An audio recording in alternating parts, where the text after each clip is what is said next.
Hi అండి, అందరికీ నమస్తే. వెల్కమ్ టు పిడిఆర్ వారి రుచులు. నేను మీ ధరణి. ఈరోజు మన రెసిపీ క్యారెట్ ఫ్రై అండి. మామూలుగా చాలామంది క్యారెట్ అనేది తినరు, ఎందుకంటే అది కొంచెం తీయగా ఉంటుంది కాబట్టి. కానీ మీరు ఇలా చేశారంటే కనుక అందరూ తింటారండి. చిన్నపిల్లలు కూడా చాలా ఇష్టంగా తింటారు. మీరు ఒక్కసారి ఇంట్లో నేను చేసిన విధంగా ట్రై చేసి చూడండి. మన ఛానల్ని ఫస్ట్ టైం చూస్తున్నట్టయితే సబ్స్క్రైబ్ చేసుకోండి. క్యారెట్ని ఈ విధంగా చిన్న చిన్న ముక్కలుగా కట్ చేసుకోవాలి, పైన తొక్క తీసేసి. ఇప్పుడు కడాయిలో ఆయిల్ పోసుకొని ఆయిల్ హీట్ అయిన తర్వాత ఒకటి మీడియం సైజు ఎర్రగడ్డలు చిన్న చిన్న ముక్కలుగా కోసి వేసుకోవాలండి. అలాగే కొద్దిగా కరివేపాకు వేసుకొని నూనెలోనే బాగా వాడ్చుకోవాలి. మనకు ఎర్రగడ్డలు అనేది చాలా చిన్నదిగా కట్ చేసుకుంటే మనకు ఇంకా బాగా టేస్ట్ అనేది ఉంటుందండి, ఎందుకంటే త్వరగా మగ్గుతుంది కదా ఆయిల్లో, అందుకని.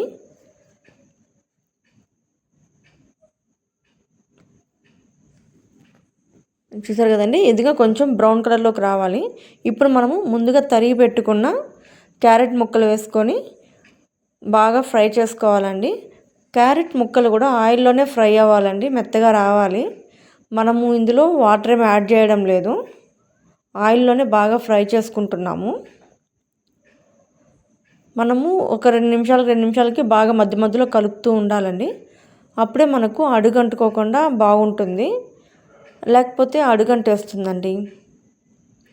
మనం ఇప్పుడు ముందుగానే ఉప్పు వేసుకుంటే త్వరగా అడుగంటుకుంటుంది, కాబట్టి నేను ఇప్పుడు ఉప్పు వేసుకోను, లాస్ట్లో ఉప్పు వేసుకుంటాను.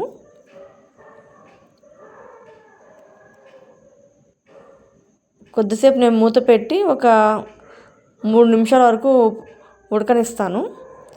చూసారు కదండి, ఈ విధంగా బాగా ఉడకాలి. ఇప్పుడు ఇది క్యారెట్ అనేది కొంచెం సాఫ్ట్గా ఉంటుంది. ఈ విధంగా మనము 2-3 సార్లు మూత పెట్టుకుంటూ కలపెడతా ఉన్నామంటే మనకు అడుగంటుకోకుండా ముక్కలు అనేది బాగా మెత్తగా అవుతుంది. అప్పుడు మనకు తినడానికి బాగుంటుందండి. పచ్చిగా ఉంటే తినడానికి అస్సలు బాగోదు. కాబట్టి మనము ముక్కలు బాగా మెత్తగా అయ్యి పచ్చివాసన పోయేంత వరకు మూత పెట్టి కలుపుతూ ఉండాలండి. చూసారు కదండి, ఈ విధంగా బాగా మెత్తగా వచ్చేయాలి. ఇప్పుడు నేను కొద్దిగా అంటే ఒక 1/2 టేబుల్ స్పూన్ పసుపు, 1 టేబుల్ స్పూన్ కారం వేస్తున్నాను. అలాగే మనకు తగినంత ఉప్పు వేసుకుంటాను. కారం మీరు చూసి వేసుకోండి, క్యారెట్లో కారం అంత ఎక్కువేమీ అవసరం ఉండదు.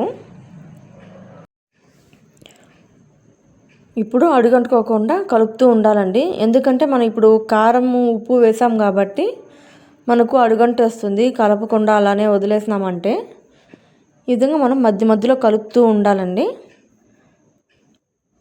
మన ఛానల్ని సబ్స్క్రైబ్ చేసుకోకపోతే సబ్స్క్రైబ్ చేసుకోండి, అలాగే మన వీడియోని లైక్ చేయండి. ఇప్పుడు మనం వేరుశనగ పప్పుని వేయించుకొని ఈ విధంగా పొడి చేసి పెట్టుకోవాలండి. మరి నున్నగా కాకుండా ఈ విధంగా పొడి చేసి పెట్టుకోవాలి. ఇప్పుడు క్యారెట్ ముక్కలు బాగా ఉడికిన తర్వాత లాస్ట్లో ఇది వేరుశనగ పప్పు పొడి వేసుకొని కొద్దిగా తెల్లగడ్డలు వేసుకొని బాగా ఒక 2-3 నిమిషాల వరకు ఆయిల్లో ఫ్రై చేసుకొని దింపేసుకోవాలండి. మనకు టేస్ట్ అనేది చాలా బాగుంటుంది లాస్ట్లో తెల్లగడ్డలు వేయడం వల్ల. మనకు తెల్లగడ్డలు ప్రతి దాంట్లో మనము యాడ్ చేసుకోవడం వల్ల మనకు హెల్త్కి కూడా చాలా మంచిదండి. చాలామంది పచ్చిదే తింటూ ఉంటారు తెల్లగడ్డలు. అలా తినలేని వాళ్ళు ఈ విధంగా మనం వేపుళ్ళు చేసుకునే టైంలో మనం వేసుకున్నామంటే మనకు హెల్త్కి కూడా చాలా మంచిదండి. చూసారు కదండి, అంతే అండి, క్యారెట్ ఫ్రై రెడీ అయిపోయింది. ఇప్పుడు దీన్ని మనం ఒక గిన్నెలోకి తీసుకుందాము. మీరు ఒకసారి మీ ఇంట్లో ట్రై చేయండి, ఈ విధంగానే ట్రై చేసి టేస్ట్ ఎలా ఉందనేది చెప్పండి. మన వీడియో నచ్చినట్లయితే లైక్ చేసి మన ఛానల్ని సబ్స్క్రైబ్ చేయండి. అలాగే మీ ఫ్రెండ్స్ అండ్ ఫ్యామిలీ మెంబర్స్కి మన వీడియోని షేర్ చేయండి.